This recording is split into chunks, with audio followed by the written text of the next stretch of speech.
হরে কৃষ্ণ। জয় শিল প্রভুপাদ, জয় গুরুদেব মহারাজ, অনন্ত কোটি বৈষ্ণব বৃন্দ কি জয়।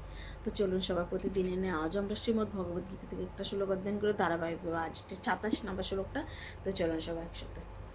প্রকৃতি ক্রিয়মাণানি গুণকর্মাণি সর্বস্ব অহংকার বিমূঢ়তা কর্তাহমিতি মতে। অহংকার মহচ্ছন্ন জীব জরা প্রকৃতির ত্রিগুণের দ্বারা ক্রিয়মান সমস্ত কার্যকে স্বীয় কার্য বলে মনে করে আমি কর্তা এরকম অভিমান করে। তো ভগবান বলছেন অর্জুনকে যে অর্জুন, এ প্রকৃতির জীব তারা মনে করে যে এ প্রকৃতির 3 গুণের ঊর্ধ্বে তারা নেই, তারা 3 গুণের মধ্যে বসবাস করে এবং তারা নিজেরা মনে করেছে যে আমি হচ্ছি এ সমস্ত কিছুর কর্তা এবং আমি হচ্ছি সমস্ত কিছু ভোক্তা। কিন্তু না, ভগবান স্বয়ং বলছে যে সমস্ত কিছুর মালিক হচ্ছি আমি।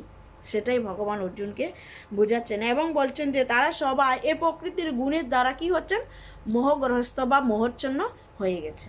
হরে কৃষ্ণ।